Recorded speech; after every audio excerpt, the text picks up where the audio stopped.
Ladies and gentlemen, welcome back to another episode of International Desk, the official podcast of the King's Geopolitics Forum. Today I'm joined by a very special guest and a dear friend, Sofiia. Would you like to introduce yourself, please? Absolutely. My name is Sofiia Kekukh, and I'm a master's student in Management of Information Systems and Digital Innovations at LSE. Before pursuing my master's degree, I used to work at the Embassy of Ukraine to the UK. Specifically, I did my internship there. Also, I worked with the Ministry of Economy of Ukraine and at United 24, the government fundraising platform. So I'm here to tell you a lot about Ukraine, Ukrainian values, probably Ukrainian youth and our challenges. But yeah, it's a great pleasure to be here. Thank you, and I think it's a very timely podcast to do because of what's happening in Ukraine and around the world, especially with the recent meetings between President Trump and President Zelensky in the latter half of February. So tell us about what the media is not telling us, because we're talking about behind the scenes over here. And you're from Ukraine, you've got family in Ukraine, you've got friends in Ukraine, you've interned in the Ukrainian embassy to London. So tell us about behind the scenes. What's the youths doing? How are frontline workers being supported? And what's the overall morale in the country at the moment? So currently, as we all know, the war is not over, and it's been 3 years of the full-scale invasion, and it's been around 10 years of the war, because the war started in 2014 when Russia occupied Crimea and then the east part of Ukraine, and currently it's been 3 years of the brutal full-scale war. So every single day there are missile attacks on Ukraine in different cities. My family, my beloved, they remain in Kyiv Oblast, Cherkasy Oblast, and it's been really hard to handle this, but Ukrainians are unbreakable and strong, and I believe we're strong enough to go through this. If we're going through this right now, we will go through this with our pride and being just ourselves, I think. The most important is for us right now is to continue support our military, our Ukrainian soldiers who are bravely defending us during all these years, and during these 10 years of war. You can imagine how many people sacrificed their education, work, stable life, and just currently on the front line, day and night, working for our peaceful life, for us to have our freedom and to have our peaceful life back. And our soldiers, they are defending not only Ukraine, but they are defending the whole Europe. And I hope the world understand this, because right now this is not only about Ukraine, this is about the European continent in general.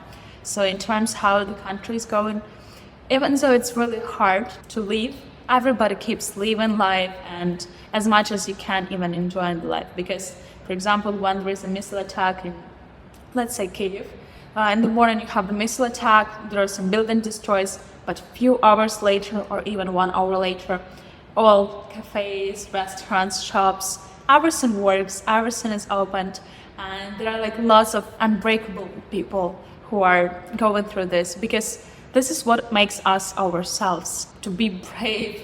That's why people say be brave like Ukraine, because this is what we keep doing and this is how we live life, you know. When we go through this, we become stronger, but we all want our victory. We all want our peace on the Ukrainians, of the Ukraine's conditions, on our conditions, because after the recent interview, I wasn't surprised, I would say, because it was very obvious that President Trump can say such things. But when he was talking to Mr. President Zelensky and telling him, you don't have cards, we are playing cards, you don't have the strong cards. I know I wanted you to be the tough guy, so you are the tough guy right now, but still, you don't have the cards. I was like, oh my God, how the president can talk about cards when this is about my country, this is about the future of my country, this is about millions of Ukrainians who are in country, outside the country, but still, who want to have a good, normal life. And you cannot, my life is not the fate on cards. We are not in casino playing cards and choosing who's winning here. This is not about that. This is about, it's about millions of lives. So, but people keep strong, we do, and raise money. Absolutely, because you were right about pointing out the politics behind it and high level meetings, because we see the Houses of Parliament right behind us. And it is very easy, I feel, to get lost in these grand narratives of geopolitics, of spheres of influence, often brought up when we're discussing this conflict. And how Ukraine is supposed to be this buffer zone as per Russian foreign policy and all of these things. But tell us about what it means for the Ukrainian youth, the ordinary school goer, the ordinary university goer. What are they doing to support the front line? What are they doing to fight the war? So basically, when it comes to younger generation, like early 20s, even early, I think 18, 17, so we all fundraise money. We launch the fundraisers, and then we collect this money to support soldiers. So we send it, for example, on different directions. For example, to support the medical aid or to repair vehicles. It depends. Some people fundraise money for weapons. So this is our way of supporting, is not be silent, because silence means violence. So me personally, I launch fundraisers as often as I can do. I fundraise money to support soldiers. And for example, my a friend of mine, he founded a fund, the biggest youth fund. It's called Lotus Fund. They are having the requests from the brigades, like from soldiers, and then they are trying to collect the money to fill this requests. So to help them, and then they send this the support, and then we always publish their results of the fundraisers.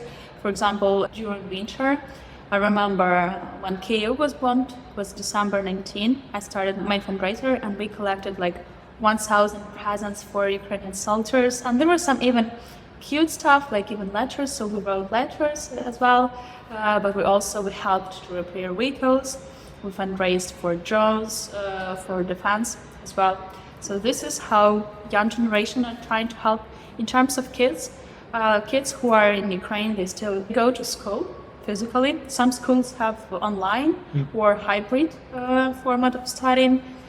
It's pretty hard for kids because, I mean, their childhood is basically stolen by the war, and I cannot imagine how it feels for them, because I am, as an adult, sometimes I'm struggling how to handle all these things that are going on. But Ukrainian kids are huge inspiration. They paint a lot about Ukraine's victory.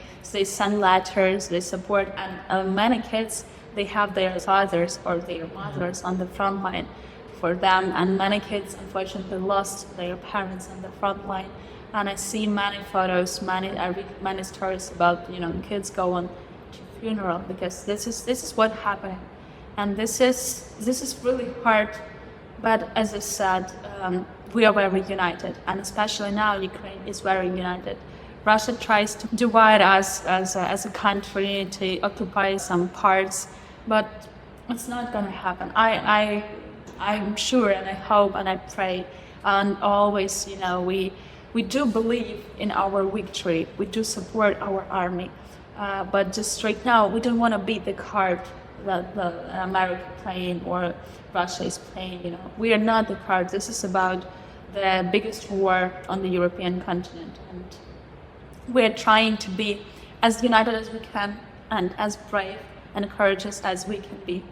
And I believe our spirit is unbreakable. That's very noble of everyone trying to help. Of course, it's part of a very large campaign against Russia at the moment. So you mentioned how the children are participating in the war, and how everyone is trying to do their bit. What about people who have had to move out of the country because of attacks, because of the conflict? Are they looking to come back as soon as possible? Are they trying to find better lives anywhere else? Or what are your contacts on the ground telling you about that? I believe it really depends on a person, because for somebody who was pushed and forced to leave the country because of the war, these people are definitely coming back. I know my best friend. She lived in Italy and then Ireland, and then she studied a little bit in Germany, and then she got back to Ukraine. Because when you're forced to leave your country because of the full-scale war, this is hard. This is like the choice you don't want to make. It's different when people are moving just for better opportunities or just because of the war. It feels differently. So there are a lot of people who are planning to come back and a lot of people who came back. For example, when I was on exchange year at the University of Toronto, many students of my home university from Kyiv University, around 80% came back. Some people stayed in Canada. They found a job, they want to live there for a while. But some people who decide to stay in another country, this is their choice as well. Because imagine you take all the most important stuff with you, like your family or your kids, and then you just go to another country, you build everything from scratch. And it takes a lot of efforts and time. And then go back again, it can be hard for some people, because it's like you're literally like thrown in different environments. So obviously some people will stay in another country, some people will definitely come back. This is what we're gonna have. But I'm sure that for all of us, all Ukrainians are united, and it doesn't matter where you are exactly. Currently I'm here talking to you in London, but I'm doing my master's, and I came here to do my education, and I'm very proud of this. But this was also influenced by war, because when I was constantly in Kyiv, it was mentally difficult. We have drone attacks every single day. You live your young life, you're trying to enjoy, but at the same time, your mental health is very much affected.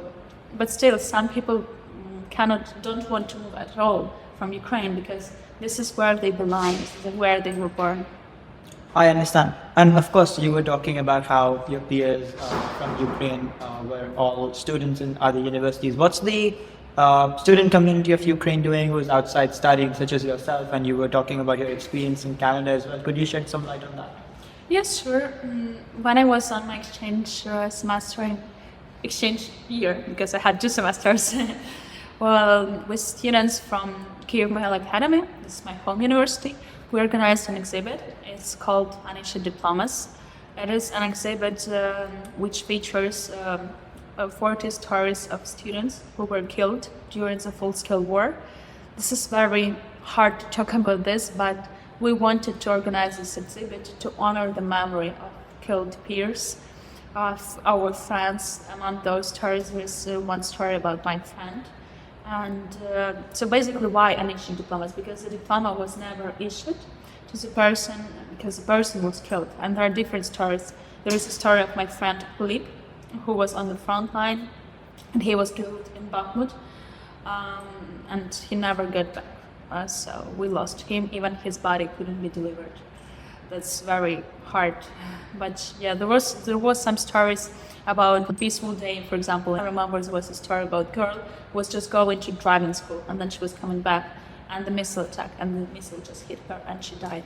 So we did this exhibit to remind the world that the war is not over, and it takes the best of our nation. Unfortunately, beautiful, amazing, wonderful people are dying. We're losing our brave people, our smart people, who are soldiers.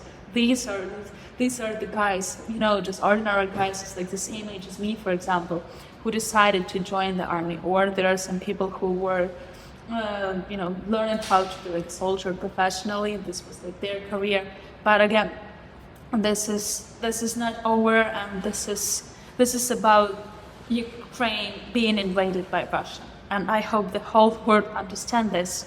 And in terms of youth, so we did this exhibit. We started from the scratch, from zero budget, just an idea, and then we scaled this exhibit to around 25 countries around the whole world. We had the Prime Minister of Norway attending it in Norway. We had diplomats and political figures in the UK attending our exhibit. In the UK, in Europe, we had exhibit in India, in Japan, in Australia, in Argentina, and this time we even had an exhibit in Nigeria. So it means that we have exhibit on 6 continents. started from Toronto and then scaled this. But yeah, here, for example, at LSE, Ukrainian community is also active. They organize different events, insightful events, where you can meet experts from leading industries. For example, this week we're going to have an event with the head of National Bank of Ukraine, which is really interesting opportunity to listen to learn. So it is really nice. And in general, the youth abroad, we go to rallies to support Ukraine. So for example, on 22nd of February, there was a big rally here when people were coming with Ukrainian flags and symbols to support the country, to show the solidarity. This is really important because it shows that the world is with us. The world stands with Ukraine, and the world wants to support Ukraine. This is the most important for Ukrainians to understand, to be heard and to be supported. And I know, and the whole Ukrainians, we know that the best is to rely on yourself. But when it comes to war, which scales quickly, which is a big threat for Europe, it's not only about Ukraine right now. It's about the continent itself.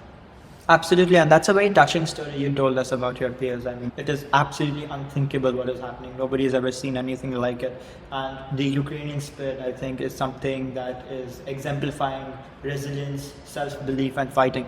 And you were very right to point out that this is no longer a threat just for Ukraine. You're talking about the entire democratic free world of Europe under threat. And I think it just tells you that there needs to be more that European countries have to do, especially with the United States now stepping back with its security guarantees, and the need for Europe to develop or redevelop its own security infrastructure. Well, I mean, if this does not tell you that there is a need for it, then I do not know what will. It is absolutely critical that countries do get together to fight this geopolitical threat in unison. We do not have the time right now to present a divided front. There is a need for a united front, and I think the Ukrainian spirit, especially of the students who are around the world, as you said, but are fighting for the same cause, I think they exemplify that more than anything else. So transitioning into your experience over here, you said London School of Economics, of course that's where you're doing your master's, but you also did an internship here in the Ukrainian embassy. So how was that? Talk to us about that. That must have been fascinating. Thank you, and thank you for highlighting the resilience. It's always a great pleasure to hear it from people from different countries. They support Ukraine. I'm really very grateful. Thank you. In terms of my experience at the Embassy of Ukraine to the UK and Northern Ireland, it was a big step in my career journey, I would say. So my mission was to conduct research on the history of the Ukrainian British community and diaspora here in the United Kingdom. And it was really interesting because I learned so much about the history, and I found out that the Ukrainians were staying here mostly after each war. And there were some people who, for example, during the Second World War, they were prisoners of war in the UK, but if they were about to come back to the USSR, they would be killed there. Like Soviets would kill them, so that's why a lot of Ukrainians stayed in the United Kingdom, because the Queen, she saved their life, and later she gave them residentship. So there are lots of really fascinating stories I learned about. So in terms of my cooperation with the ambassador, it was really exciting for me to learn from such an honorable person. I feel like it was sometimes a big mentorship from him. He gave me many life lessons, I would say. Yeah, we talked a lot about diplomacy, and I remember I had an honor to meet the British ambassador to Ukraine. I think he was the ambassador in 2014, from 2014 till 2016 or something. I'm not really sure. But I remember he told he published a book, Lessons from Diplomacy, and I bought that book. And more about diplomacy. So, for example, diplomacy is about patience. You need to be specific about details, because details can mean a lot when it comes to diplomacy. But at the same time, sometimes it's just, long run. You need to be very patient. You need to be very honest and comfortable with what are you talking about, and you need to be confident in what you're doing exactly. And I feel like I learned a lot from these people, and it was one of a really good chapters of my life. To be honest, sometimes I miss this because I just finished. So I'm waiting for the recommendation letter. I don't know if the ambassador is gonna watch this, but if he, I'm sure he will. but if he will, hopefully he will send me their letter as well. But it was really insightful. That's great. And speaking of the long run, talk to us about how you feel post-conflict Ukraine would look like. What's the spirit of the people saying? You're excited for the future? Of course. I mean, we are very excited, and I think the day of victory, of Ukraine's victory in this war, it's gonna be the day when all Ukrainians gonna feel the happiest. But it's gonna be about honoring people who were killed and remembering people who sacrificed their life for us to have life. And this is in terms of this. And I really hope, sometimes I cannot imagine, different consequences of this brutal war, because we are the country who are just living their life, planning our future. After the COVID especially, people just got back to like normal life. And then, so my life was divided first with the COVID pandemic, and then the full-scale war. So it's like life was like really, it feels, being young when you're Ukrainian, it means that you've been through a lot of things in your life. But yeah, I'm very excited. I hope everything will be fine. And in that spirit, I think this is a great time to conclude. Thank you for your time today. Thank you for the great insights. And you've taken us behind the scenes where the people in other countries do not get to go because we are relying on big news media to report to us what's going on. And that can be skewed at times. But thank you for taking us into a deep dive into your journey. It was inspiring, and I wish you the best. And thank you for taking the time. It was great to talk to you today. Thank you. Thank you for having me. My pleasure.